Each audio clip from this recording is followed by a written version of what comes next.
Chapter 1. The quiet after. Tom Banks had always believed life would give some kind of warning before it broke apart. A tremor. A crack. A moment where something felt off and lingered long enough to examine. For 26 years, there had been none of that. Everything had been steady, predictable, dependable in the way he'd once considered the highest compliment. That was the part that stayed with him. Not the shouting. Not the accusation.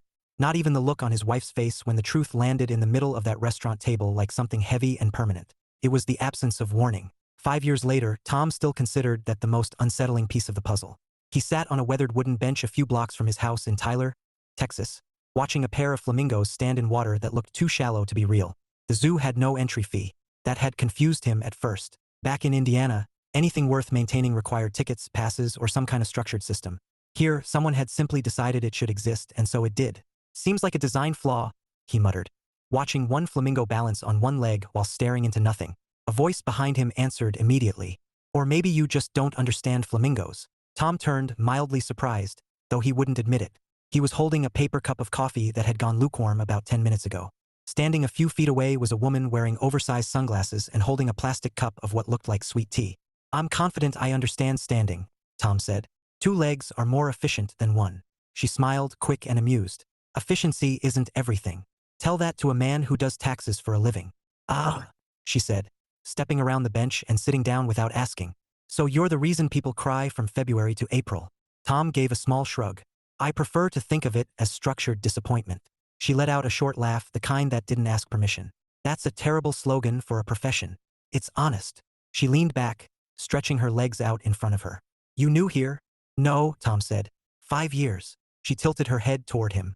You've been here 5 years, and you still look like you're evaluating the place for long-term viability. He considered that for a moment. I'm thorough. No, she said lightly. You're cautious. Tom took a sip of his coffee, now firmly in the category of something to be finished rather than enjoyed. That implies unnecessary hesitation. It implies experience, she replied. He glanced at her, studying her for the first time rather than just responding. Somewhere in her early 50s, he guessed. Comfortable in her posture, direct in a way that suggested she didn't spend much time filtering herself for strangers. There was something about that he found both mildly irritating and unexpectedly grounding. You always analyze people you've just met? He asked. Only the ones talking to flamingos like their co-workers. I wasn't talking to them. You absolutely were. Tom let that go. Do you usually sit down next to strangers? Only the ones who look like they need interrupting. I didn't need interrupting. She lifted her drink in a small gesture toward him. You've been watching the same bird for at least 5 minutes. Either you needed interrupting, or you needed new content. Tom found himself almost smiling. Not quite, but close enough that he noticed. That specific bird, he said, hasn't moved in 4 of those 5 minutes. It's statistically interesting. It's asleep. That's inefficient. You keep saying that like life is supposed to be optimized, she said. Sometimes things just exist. Tom shifted slightly on the bench. That approach tends to create problems. And sometimes your approach does the same thing, she countered. He didn't respond immediately. That wasn't new. He'd gotten used to silence over the years. Not the comfortable kind people described when they wanted to romanticize long relationships, but the practical silence of living alone. It was functional, reliable. This was different. Do you make a habit of correcting strangers? He asked. Only the ones who look like they might listen. And I look like someone who listens? You haven't walked away yet, she said. Tom nodded slowly. That's circumstantial. She stood, brushing nothing off her jeans out of habit. Sure it is. He watched as she started to walk away, then paused and turned back briefly. I'm Lena, she said. Tom. All right, Tom, she replied easily. Try not to overanalyze the flamingos. I'll make no promises. I wouldn't expect you to, she said and continued walking. Tom sat there for another minute or two after she disappeared down the paved path, his attention drifting back to the enclosure without really focusing on it. The flamingo had moved. He exhaled, almost amused despite himself. It was a strange sensation, noticing something change and realizing it wasn't disruptive. Just different. Tom stood, finishing the last of his coffee before tossing the cup in a nearby trash bin. The air was warm, the kind that settled around you without asking permission. Texas still felt like something he was adjusting to, though less than it had 5 years ago. 5 years. It still surprised him when he thought about it directly. He walked back toward his house at an unhurried pace, passing small yards and quiet streets that had gradually become familiar without him assigning much meaning to them. That had been intentional. Familiarity without attachment. Structure without expectation. It had worked, until, apparently, someone decided to sit down next to him and comment on his flamingo analysis. Tom unlocked his front door and stepped inside, setting his keys down in the same place he always did, The house was exactly how he preferred it, ordered, clean, intentional. No reminders of anything he'd left behind. No unnecessary weight. He moved through the kitchen, rinsing his cup and placing it on the drying rack before pausing briefly, resting his hands against the counter. For a moment, his mind flickered back, not to the confrontation, not to the anger, but to the certainty he'd once had. How complete it had felt. How unquestioned. He exhaled slowly and straightened. That part was done. What remained was simpler, even if it felt unfamiliar at times. He walked into the living room, glancing out the window toward the quiet street. Somewhere in the back of his mind, he pictured a pair of sunglasses and a voice that didn't hesitate. Efficiency isn't everything. Tom shook his head slightly, more out of habit than disagreement. No, he said quietly to the empty room. But it helps. Still, as he turned away, he found himself wondering, just briefly, if he might end up back at the zoo tomorrow. Not for the flamingos. He wasn't that predictable. But maybe, just to confirm something. Or to be interrupted again. Chapter 2, The Woman with the Sunglasses. Tom told himself it had nothing to do with her. The decision to walk back to the zoo the next morning was entirely practical. It was close, it was quiet, and it gave him something structured to do before sitting down at his desk for another long stretch of work. Routine mattered. Routine made things predictable. Predictable, Tom had learned, was safer. He took the same route as the previous day, noticing without thinking that he'd chosen the same time. The gate was open, as always, and the familiar sounds carried across the entrance. Children's voices, distant chatter, the occasional animal call that sounded vaguely like a complaint. He stepped inside, hands in his pockets, scanning the area just enough to confirm nothing had changed. Then he spotted her. Same sunglasses, different drink. This time it was coffee. "She's early today," she said without looking at him. Tom paused, then continued walking until he reached the same bench. "You've assigned gender to a flamingo," he pointed out. "She's earned it," Lena replied, finally turning her head slightly in his direction. Consistent behavior over time. Tom sat down at the opposite end of the bench, leaving just enough space to acknowledge her presence without implying familiarity. "That's a dangerous standard. Only if you're inconsistent," she said. He glanced at the enclosure. The flamingo in question, or the presumed flamingo in question, stood in roughly the same spot as yesterday, though now it had both feet on the ground. "Already breaking pattern," Tom noted. Lena took a sip of her coffee. "Or adapting. People use that word to excuse inconsistency. People use your words to avoid change," she countered. Tom leaned back slightly. "You make that sound like a flaw." "It can be," she said. "Depends on what you're trying to protect." There was a brief pause, not uncomfortable, but deliberate. The kind that suggested neither of them felt rushed to fill it. Tom studied the enclosure again, though his attention wasn't particularly fixed on it. "I didn't expect to see you again," he said. Lena smiled faintly. "That's because you assumed this was a one-time interaction. Statistically speaking—" "Don't say statistically," she interrupted, holding up a hand. "If you're about to turn this into a probability argument, I'm going to leave you here with your bird." Tom almost smiled again. "You seem very certain about your influence." "I'm certain about my tolerance for unnecessary explanations," she said. "It's low." He nodded once, accepting that. "Fair enough. Besides," she added, shifting slightly on the bench, "this is my regular spot." That would explain the familiarity. "And you being here again?" she asked. "Coincidence." She turned her head fully this time, lowering her sunglasses just enough to look at him over the top edge. Her eyes were sharp, amused in a way that suggested she didn't believe him in the slightest. "You don't strike me as a coincidence person," she said. "I don't structure my movements around other people's presence," Tom replied evenly. "No," she agreed. "You structure them around control." Tom didn't respond right away. He wasn't offended. If anything, he was evaluating the accuracy of the statement. "That's not entirely incorrect," he admitted. Lena pushed her sunglasses back up. "I know. You make confident assessments about people you've met twice. You make it easy," she said. "You organize your behavior like it's a spreadsheet. That's efficient. That's predictable. Those aren't mutually exclusive." "They're not," she said. "But one of them gets boring." Tom considered that. Boring is underrated. Only if you're afraid of complications. Complications create instability. And instability sometimes creates growth, she replied. Tom gave a small shake of his head. "That assumes growth is always desirable." Lena let out a quiet laugh. "You're one of those people who argues both sides just to avoid landing anywhere. I land where the evidence supports." "And what does the evidence support today?" she asked. Tom looked out at the flamingos again. One had started moving slowly through the shallow water, its reflection rippling with each step. He exhaled lightly. "That this conversation is more persistent than I anticipated." "That's your way of saying you don't mind it," Lena said. "It's my way of stating an observation." "Sure it is." Another pause, this one slightly longer. A group of children passed by, their voices rising and falling in bursts of excitement. Somewhere nearby, a bird called out, sharp and sudden, then quieted again.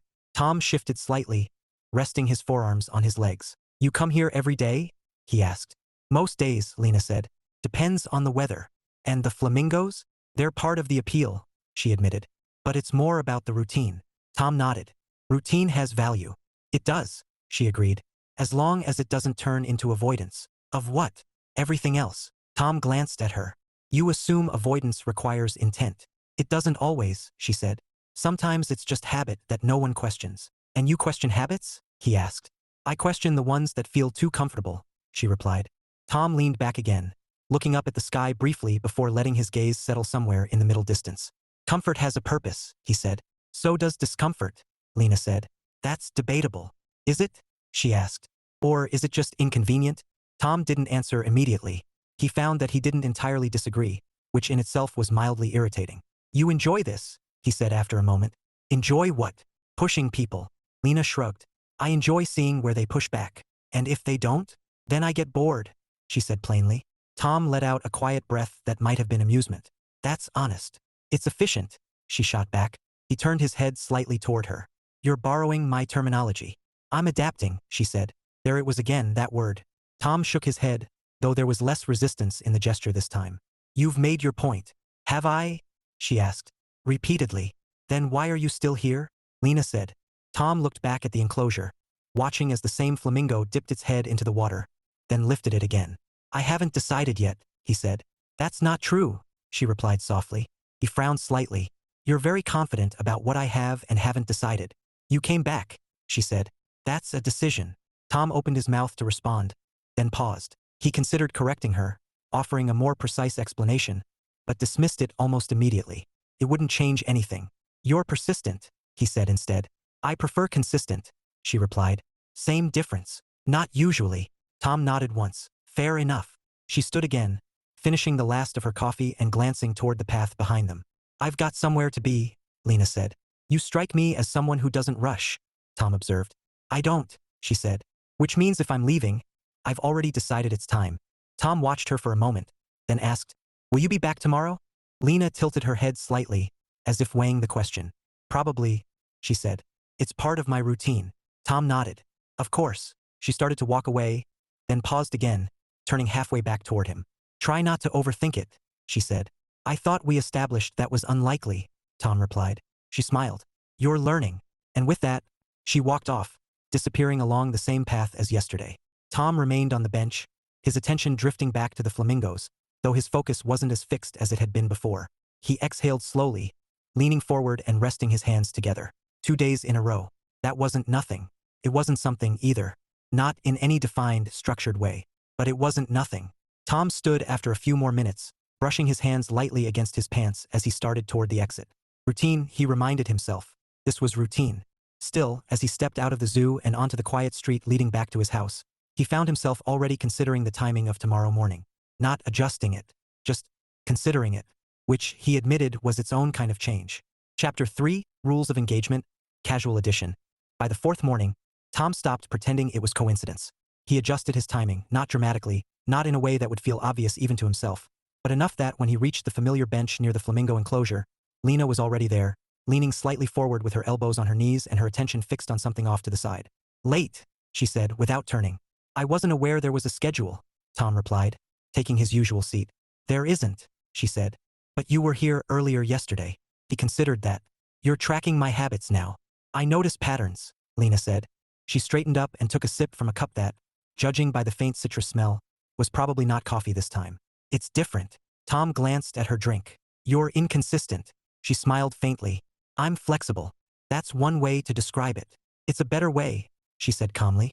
Tom rested his hands loosely together, looking out at the enclosure. The flamingos were more active this morning, several of them moving slowly through the water, their reflections breaking and reforming in uneven lines. More activity than usual, he observed. Or you're paying closer attention, Lena replied. Tom tilted his head slightly. You assume the difference is internal. I assume most things are, she said. There was a pause, but not an empty one.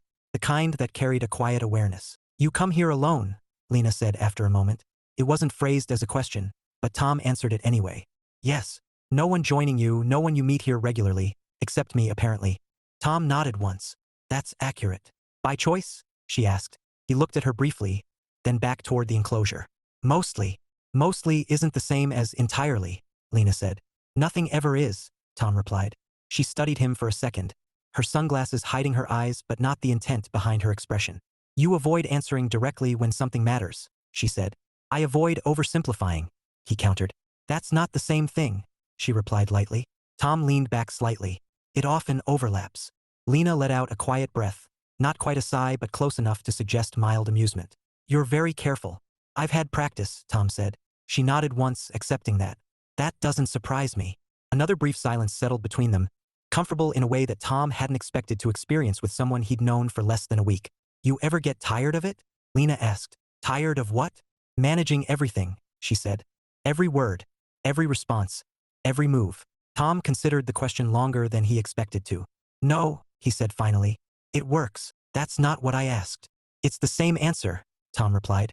Lena turned slightly toward him, resting one arm along the back of the bench. Working and being satisfying aren't the same thing. Tom exhaled softly. Satisfaction is unreliable. And control isn't? She asked. Control is consistent, he said. For a while, Lena replied.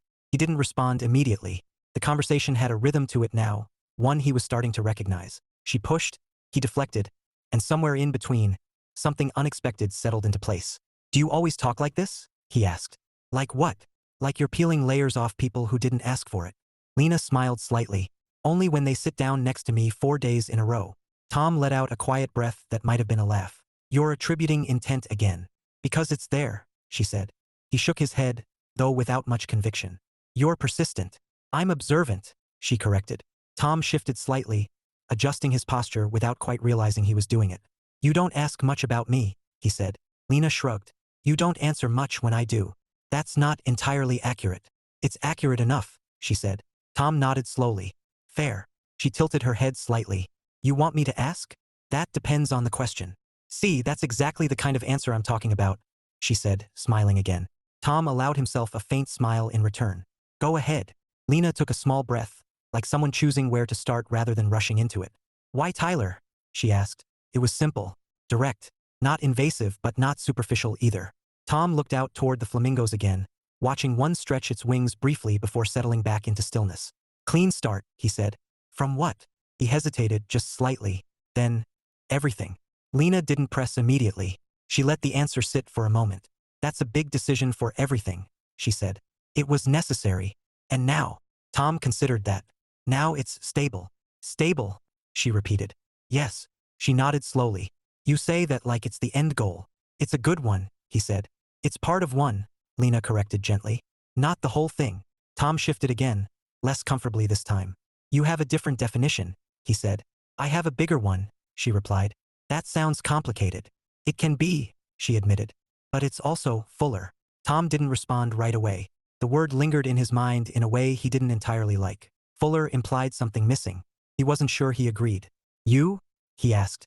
Why are you here every morning? Lena smiled slightly. Deflection. Reciprocity, Tom corrected. She considered that for a second, then nodded. Fair enough. She looked out at the enclosure with him this time, her posture relaxing slightly. My husband and I used to come here, she said. Years ago. Tom glanced at her briefly but didn't interrupt. He liked routines, she continued. Not in your way, less structured, more familiar. Places he knew, paths he recognized. This was one of them. What happened? Tom asked quietly. Lena didn't hesitate. Cancer. Tom nodded once. I'm sorry. She shrugged lightly, though it wasn't dismissive. Just settled. It was a long time ago. And you kept the routine. I kept the parts of it that still felt like mine, she said. Tom considered that. That doesn't seem consistent with your views on change. Change doesn't mean abandoning everything, Lena replied. It means choosing what stays. Tom rested his hands together again, thinking that over. And this stayed, he said, gesturing lightly toward the zoo. Yeah, she said. And now you're part of it. Tom frowned slightly. That's an assumption. It's an observation, she said calmly. He almost argued, then didn't. Instead, he said, that would imply a pattern. It would, she agreed. And patterns can be broken. They can, Lena said. But they don't have to be. Tom leaned back, looking up at the sky for a moment before lowering his gaze again. You're suggesting something, he said. I'm suggesting nothing, she replied easily. I'm just not pretending this is accidental. Tom let out a slow breath. That makes it sound intentional, isn't it? She asked. He didn't answer immediately. Instead, he watched the flamingos, how they moved, how they paused, how they occupied the same space without colliding. Finally, he said, I haven't decided yet.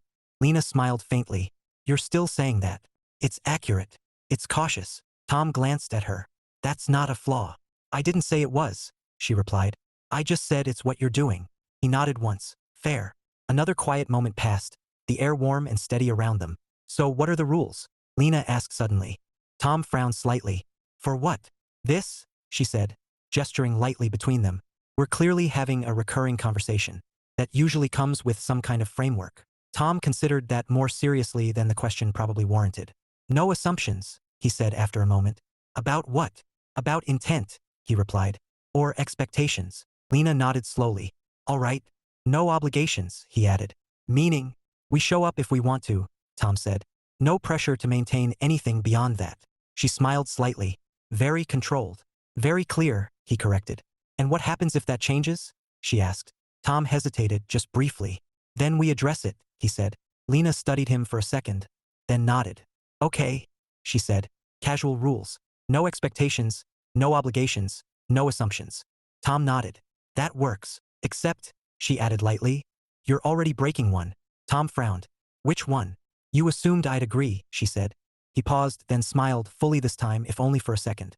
That's fair, he admitted. Lena stood, finishing the last of her drink. I'll see you tomorrow, Tom, she said. He looked up at her. That sounds like an expectation. It's a likelihood, she replied. Tom nodded once. Then it's accurate. She smiled and turned, walking away with the same unhurried confidence she always had. Tom remained on the bench for a while longer, his thoughts quieter than usual.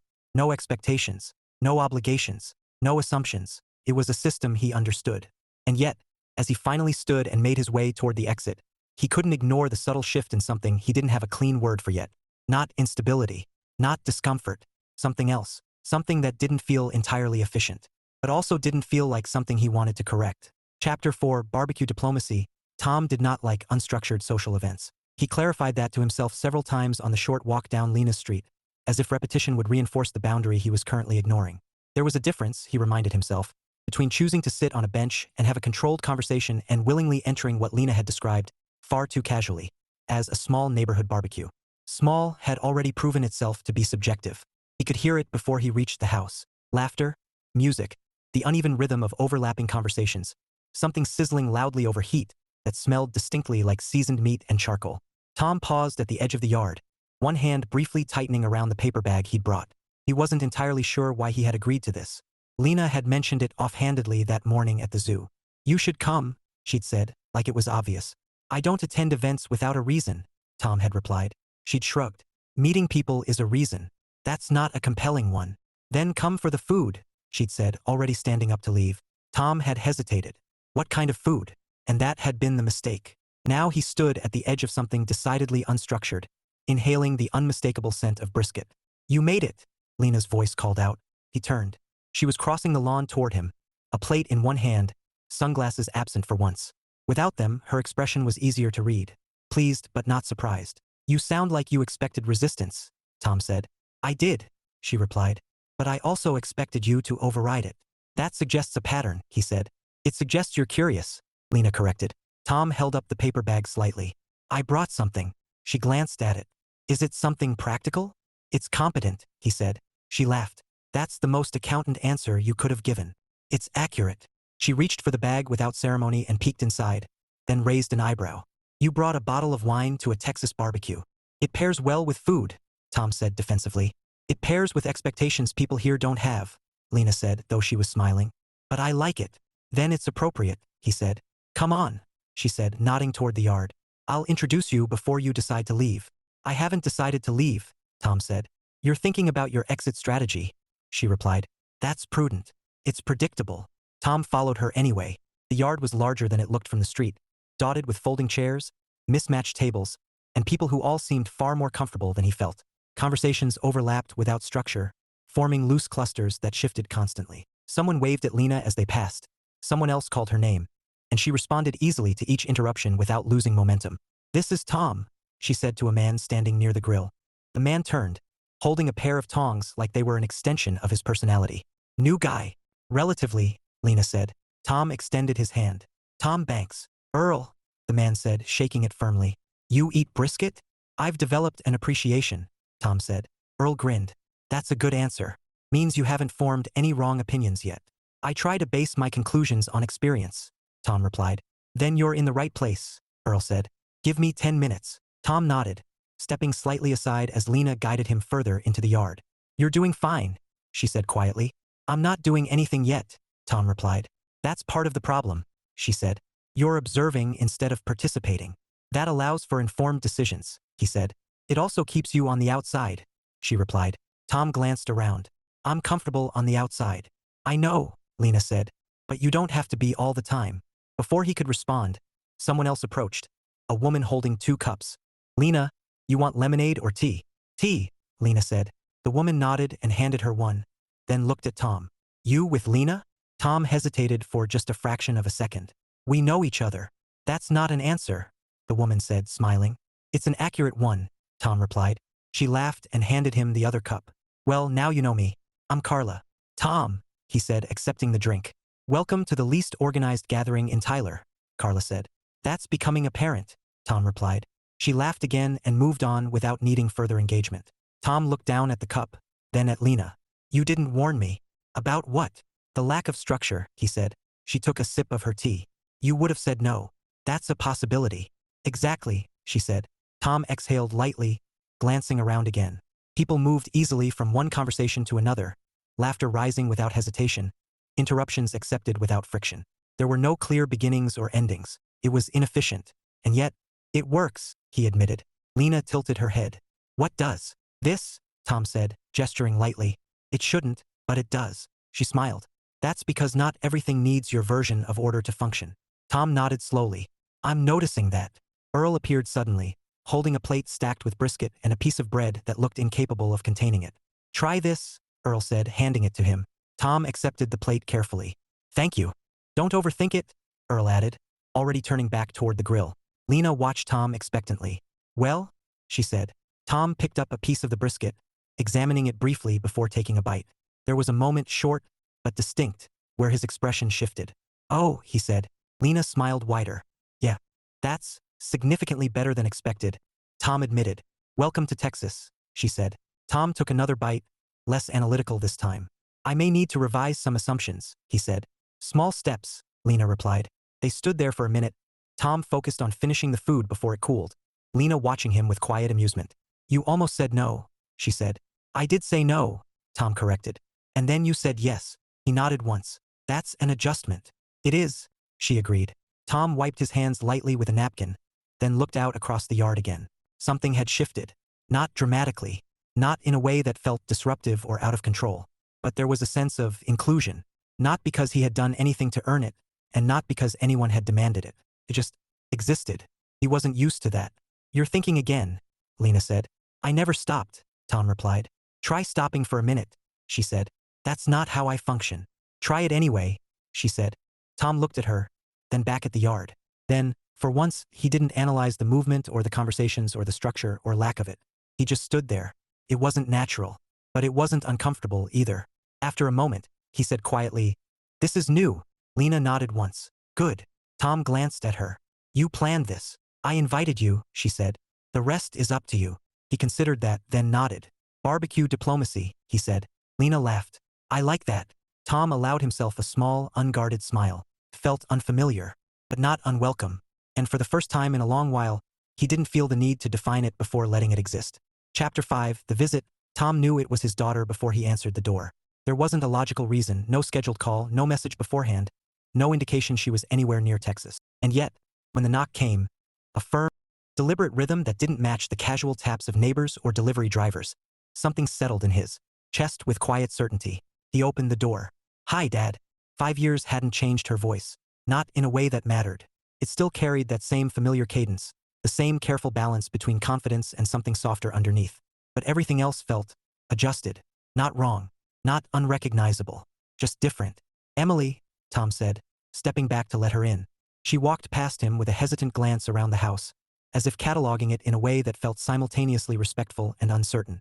It's, she began, then paused. Smaller, Tom offered. She gave a faint, uneasy smile. Simpler. That's intentional, he said, closing the door. Emily nodded, setting her bag near the wall. I didn't call first. I know. I gathered that, Tom replied. There was no irritation in his tone, just acknowledgement. I wasn't sure if you'd, she trailed off. If I'd say yes, Tom finished for her. Her expression tightened slightly. Yeah. He gestured lightly toward the living room. You're here. They sat across from each other, the space between them measured but not extreme. Tom rested his hands loosely together, his posture calm, composed, familiar to anyone who knew how he operated. Emily leaned forward slightly, elbows on her knees, her fingers twisting together. You look good, she said. I am, Tom replied. She nodded again. That's good. Another pause. They used to fill silence easily. Now it settled differently, heavier, as if both of them were aware of the distance it represented. What brings you to Texas? Tom asked. Emily exhaled slowly. I needed to see you. That's not geographic reasoning, he said. Her mouth twitched, almost a smile. You're still like that. Consistent, he said. She looked down briefly. Yeah, you are. There it was again. That subtle shift. Not accusation. Not even regret in its simplest form. Just awareness. I messed up, she said suddenly, her voice steady but low. Tom didn't react outwardly. He didn't interrupt. He didn't soften. I know, he said. That's not what I mean, she clarified. I mean, I didn't just mess up then. I've been looking at everything since. How I acted. How I justified things. What I thought I deserved versus what I was actually doing. Tom watched her carefully. He'd heard apologies before. From clients. From people who'd made bad decisions and were trying to reorganize the narrative afterward. This was different. Not necessarily better. Just different. And, he asked. Emily swallowed, her gaze steady now. I was wrong. Completely. Not just about what I did, but how I handled it after. The lying, the deflecting. Trying to make it seem like it wasn't what it was. It was clear what it was, Tom said evenly. I know, she replied. And I knew then too. I just didn't want to admit it. Tom leaned back slightly. So why now? She hesitated. Because avoiding it hasn't worked. That's accurate, he said. I don't expect you to just forgive me, she added quickly. Or pretend it didn't happen. I'm not here for that. Then what are you here for? Emily met his eyes directly. To tell you I understand now why it mattered so much to you. Not just the cheating, but the lying. The support around it. The way it all stacked. Tom's expression didn't change, but something in his posture shifted, almost imperceptibly. And what do you understand? He asked. That it wasn't one thing, she said. It was everything around it. The choices that led up to it and the choices after. How I handled being caught. How I expected you to minimize it or defend me. Tom gave a slow nod. I wasn't going to do that. I know, she said. And that's what I didn't understand then. Silence settled again. But it felt different now. Less strained. More deliberate. Are you asking for something? Tom asked. Emily shook her head. No. He raised an eyebrow slightly. I mean it, she said. I'm not here to fix everything in one conversation. I needed to say it. Without qualifiers. Without excuses. Tom studied her for a long moment. All right, he said finally. Emily exhaled, some tension leaving her shoulders. All right? It's acknowledged, he clarified. She nodded slowly. That's more than I expected. I don't operate on expectations, Tom said. She almost smiled again. Yeah, I remember. Another quiet moment passed before she glanced around the room.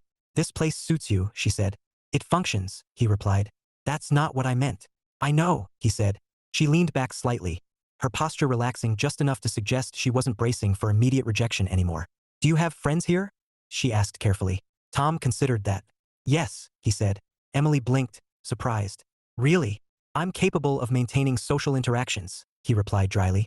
That's not what I meant, she said, smiling faintly. I know, he said again. There was a brief pause before she added, anyone specific? Tom hesitated. Not long, but long enough for her to notice. That's new, she said. What is? You pausing like that? Tom exhaled lightly. There's someone I've been talking to, he said. Emily tilted her head. Talking to? At the zoo, he added. Her smile sharpened slightly. That's oddly specific. It's a consistent location, he said. That sounds like a system, she replied. It is. And her? Emily asked. Tom hesitated again. Lena, he said. Lena, Emily repeated. And you just talk? Tom glanced at her briefly. Among other things. Emily leaned back fully now, crossing her arms loosely. You like her? It wasn't a question. Tom frowned slightly. That's a simplification. It's a correct one, she said. He didn't answer, which to Emily was answer enough. That's good, she said quietly. Tom looked at her. You don't have enough information to make that assessment. I have enough, she replied. You're telling me about her. That didn't happen before. Tom didn't respond immediately, because she wasn't wrong. There was a knock at the door. Both of them turned toward it. I wasn't expecting anyone, Tom said. Emily raised an eyebrow. Except maybe Lena? Tom stood, giving her a brief look that didn't confirm or deny anything, and walked to the door. When he opened it, Lena stood there, one hand loosely holding a small container. Hey, she said, then paused, noticing his expression. Bad time. Tom glanced back toward the living room, where Emily was now standing, watching with open curiosity. No, he said after a moment. Come in. Lena stepped inside, her gaze shifting briefly between Tom and Emily. I brought food, she said. Earl made too much again. That implies there's such a thing, Tom replied. Emily smiled at that. Lena caught it immediately and stepped forward slightly. Hi. Hi, Emily said. You're Lena. And you're Emily. Tom looked between them. You've reached conclusions quickly. Context clues, Lena said. Emily nodded. Same. There was a brief pause, assessing but not hostile. Nice to meet you, Lena said. You too, Emily replied. Tom stepped slightly to the side, gesturing toward the kitchen. We can set that there. Lena followed him, but not before giving Emily one more quick, thoughtful look. Not judgmental, just aware. As the three of them moved into the same space, Tom felt something unfamiliar settle again. Not tension, not comfort, something in between. And for the first time since his daughter had walked through the door, he realized this visit wasn't going to stay contained within the boundaries he preferred. It was already shifting, and this time he wasn't sure he wanted to control it. Chapter 6, Missteps and Missed Signals. The house felt different after Lena left. Not wrong, not unsettled, just altered in a way Tom couldn't immediately define. Emily noticed it too. He could tell from the way she lingered in the kitchen doorway instead of returning to the living room, her gaze shifting between him and the counter where Lena had set down the container of food like it belonged there. She's not what I expected, Emily said. Tom picked up 2 plates, more for something to do than because he was particularly hungry. You had expectations? Of you, Emily clarified. Yes. Tom glanced at her. That seems inefficient. She smiled faintly. You're not the only one who uses your vocabulary, Dad. He set the plates down more carefully than he needed to. What did you expect? He asked. Emily considered that seriously. Someone quieter, more cautious. She gestured lightly toward the door Lena had walked out of. She's not cautious. No, Tom agreed. She's not. And you like that, Emily said. Tom didn't answer. Emily nodded to herself. You really do. It's not that simple, Tom said. It never is with you, she replied. But there was no criticism in her voice, just understanding. They ate in relative silence after that, though it didn't feel strained. Something had shifted between them as well, not resolved, not repaired, but no longer locked in the same rigid distance as before. When Emily left the next morning, the goodbye was brief. I'll call, she said. Tom nodded. That's fine. I mean it, she added. I heard you, he said. She hesitated for just a second, then stepped forward and hugged him, caught him off guard. Not enough to pull away, but enough that he didn't respond immediately. After a moment, he returned it, lightly, deliberately. Not automatic, intentional. When she stepped back, she smiled in that careful way again. Take care, Dad. You too, Tom said. And then she was gone. The zoo felt quieter the next morning. Not in volume. There were still families, still voices drifting across the walkways, but in tone. Or maybe that was just him. Tom reached the bench a few minutes earlier than usual this time. Lena wasn't there. He sat anyway, his posture familiar, his gaze drifting toward the flamingos that seemed entirely unconcerned with consistency or absence or anything beyond their immediate surroundings. 5 minutes passed, then 10. He checked his watch once, then deliberately stopped himself from doing it again. No expectations, he muttered. It sounded different now, less like a rule, more like a boundary he wasn't sure he wanted to maintain. 15 minutes. Tom stood. He didn't rush out, didn't look around for her. He simply nodded once to himself, as if acknowledging a completed observation, and started toward the exit. Day 2, she wasn't there either. Tom sat for half the usual time, then left without waiting.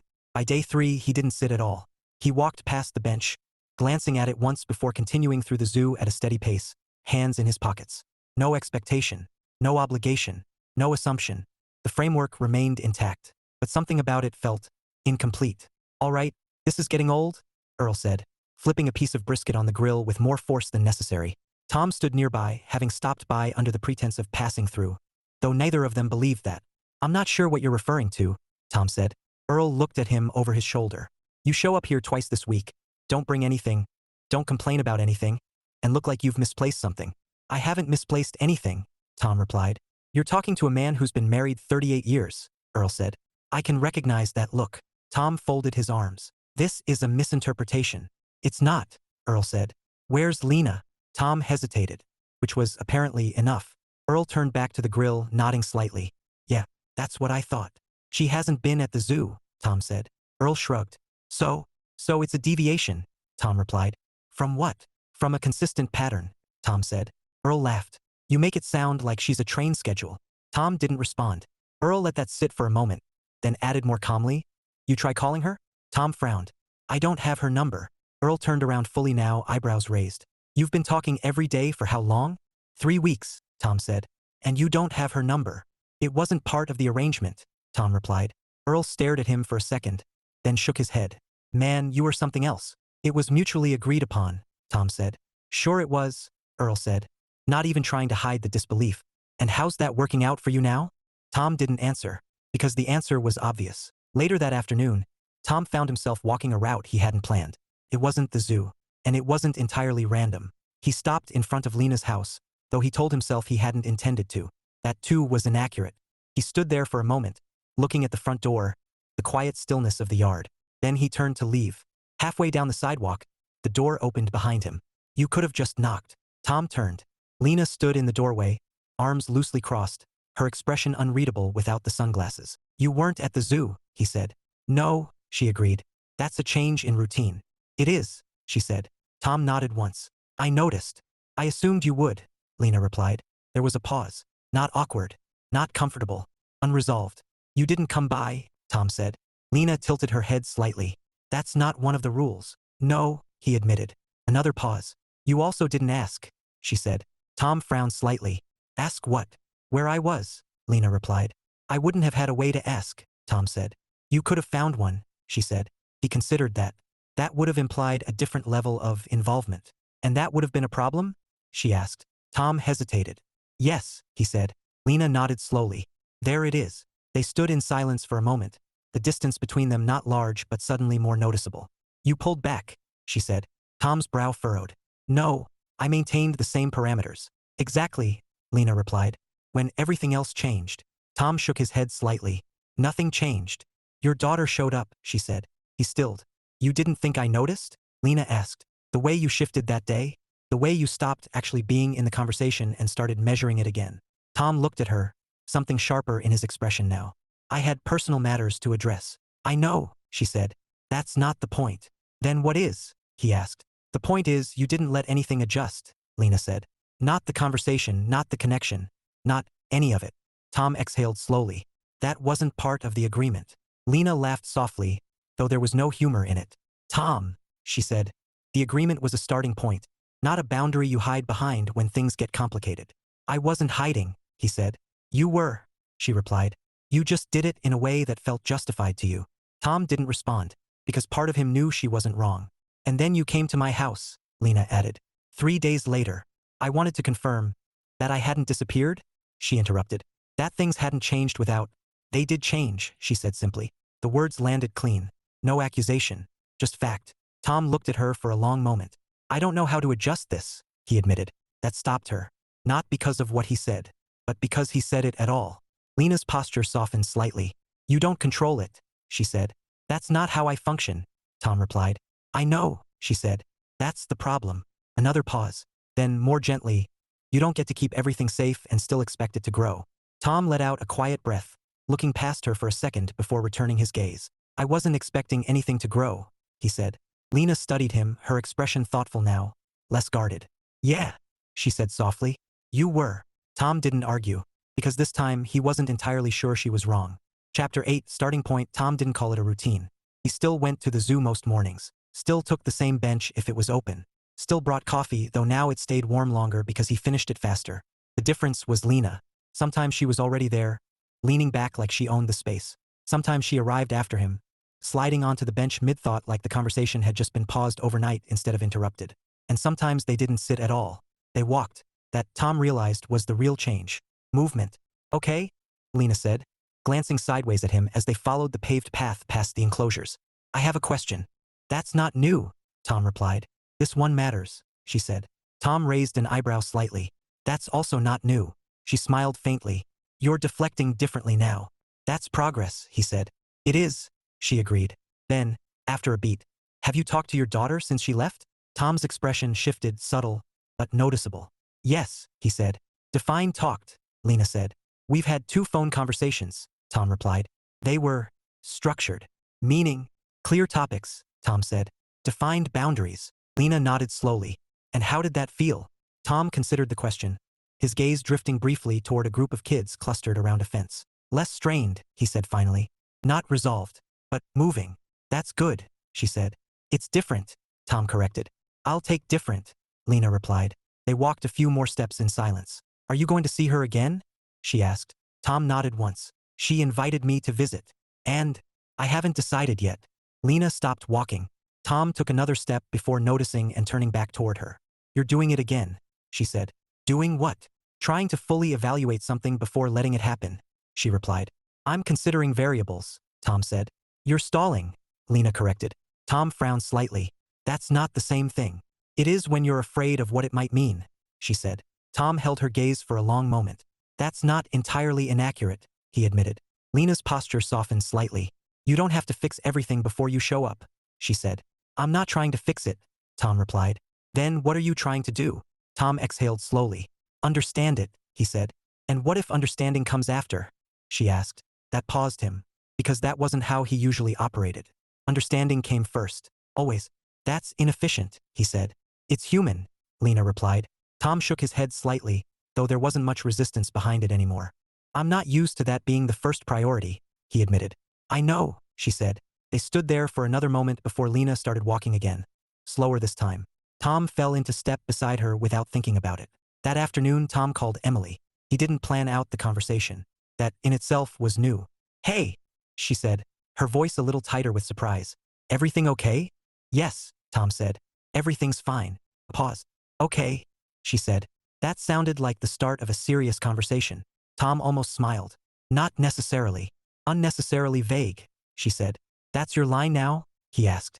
I've been practicing, she replied. Tom exhaled softly. I've been thinking about your invitation, he said. Emily went quiet on the other end of the line. And? She asked after a moment. I haven't fully evaluated it, Tom said. That sounds like a no. It's not, he said. Another pause. Then what is it? She asked. Tom looked out his window, his gaze unfocused. It's a yes, he said. Emily didn't respond immediately. Then, quietly, really? Yes, Tom said. You don't sound convinced, she said. I'm not, he admitted. That surprised her enough to make her laugh softly. Okay, she said. I'll take that. I'm not coming to resolve everything, Tom added. I didn't expect you to, she said. I'm coming to continue the conversation, he said. That's enough, Emily replied. Tom nodded, even though she couldn't see it. Yes, he said. It is. Later that evening, he found himself back outside Lena's house. This time, he knocked. She opened the door almost immediately. That's faster than last time, she said. I adjusted my approach, Tom replied. Look at you, she said. Adapting. He allowed himself a small smile. I spoke to my daughter, he said. Lena stepped aside, letting him in without comment. And? She asked as he followed her into the living room. I'm going to visit her, Tom said. Lena turned toward him, her expression softening into something genuine. That's big, she said. It's a measured, he replied. It's big, she repeated. Tom exhaled lightly. It feels different. Good different, she asked. Yes, he said. Then, after a pause, uncertain different.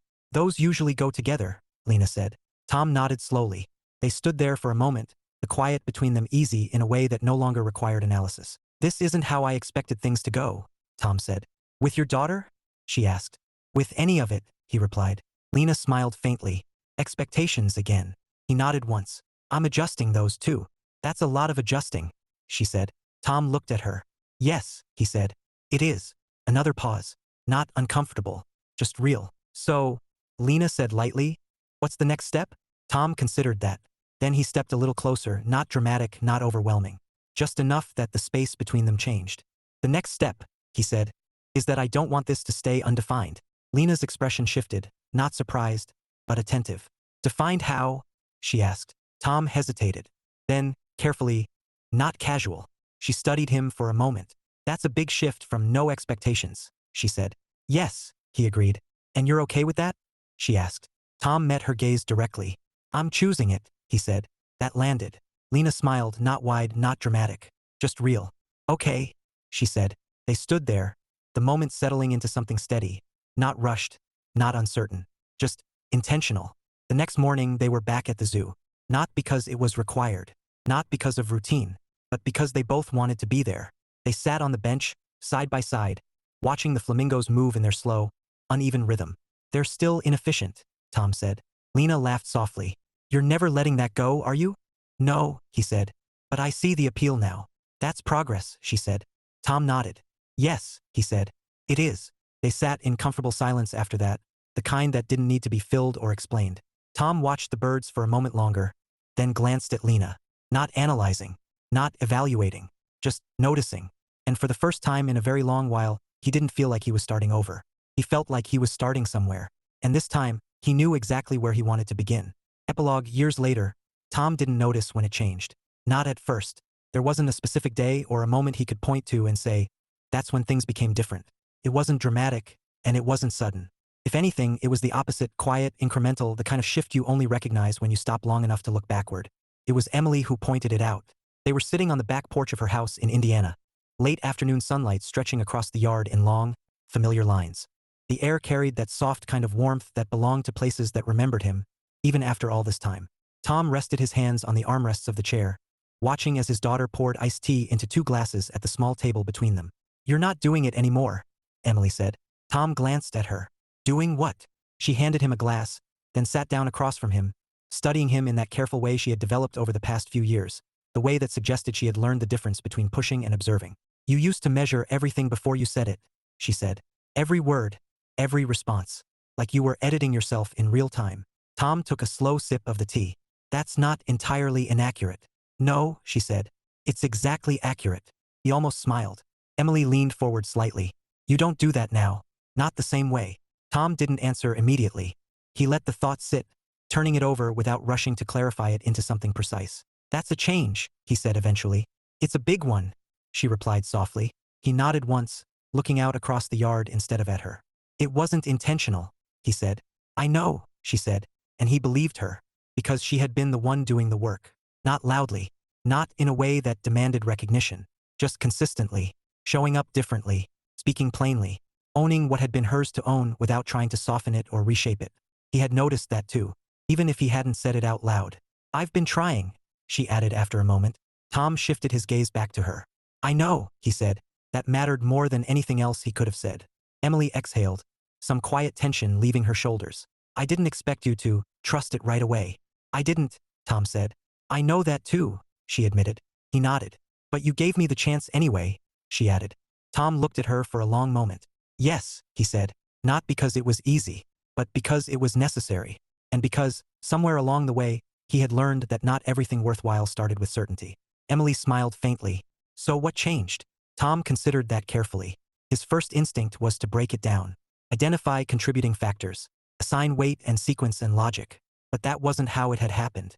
Not really. Lena, he said. Emily's smile sharpened slightly. I was hoping you'd say that. Tom shook his head, though there was no resistance in it. It wasn't obvious at first, he said. It wasn't dramatic. When it is with you? Emily teased lightly. Rarely, he agreed. He leaned back slightly in his chair, letting the quiet settle for a moment. A few months after we met, he said. We had a conversation. Emily tilted her head. That sounds important. It was, Tom said, because there weren't any protections in it. No rules? She asked. No guards, he corrected. That landed differently. And what came out of it? She asked. Tom exhaled slowly. I told her I didn't want to be a replacement, he said. Not for what she lost. Emily nodded thoughtfully. And she said she didn't want to be punished for something she wasn't part of, Tom continued. There was a quiet understanding in the space after that. That's fair, Emily said. It was, Tom agreed. Another pause. And that was it? She asked. Tom nodded. That was it. No big resolution? No, he said. No promises. No declarations. Just clarity. Emily leaned back in her chair, processing that. You solved the real problem, she said. Tom considered that. Yes, he said. We did. And once that was done, everything else began to move more easily. Not perfectly, but honestly. Emily smiled a little wider now. So what do you do together? Tom hesitated. She immediately narrowed her eyes. That pause means there's something. It's nothing specific, he said. That's not believable. He exhaled lightly. We go places. Places, she repeated. Short trips, he clarified. Local. Day drives. Emily leaned forward again, clearly interested now. Like what? Tom thought about it. Then, reluctantly, we went to a junkyard. Emily blinked. A junkyard. It advertised having the tallest stack of crushed cars in the state, Tom said. There was a brief silence. Then Emily laughed. You're serious. We saw the sign, Tom said, as if that explained everything. It offered a guided tour. And you went, she said. Yes. Without overthinking it? She asked. Tom paused. Then, with quiet honesty, yes. Emily laughed again, shaking her head. That's incredible. It was unexpectedly interesting, Tom admitted. You had fun. He hesitated, then nodded. Yes, he said. That alone was enough to shift something in the moment. Emily studied him, her expression softening again into something more reflective. You're different, she said. Tom didn't deny it this time. He looked out across the yard again, sunlight catching the edges of things in a way that made them feel both familiar and new. Yes, he said quietly. I am. And the truth of it wasn't complicated anymore. It wasn't about replacing what had been lost, or rebuilding what had been broken. It was about choosing what came next. Not perfectly, not completely understood. But honestly, for the first time in his adult life, Tom Banks wasn't maintaining stability. He wasn't managing outcomes. He wasn't protecting something fragile or repairing something damaged. He was simply living. And that, he realized, had never been part of the plan. But it had become the point.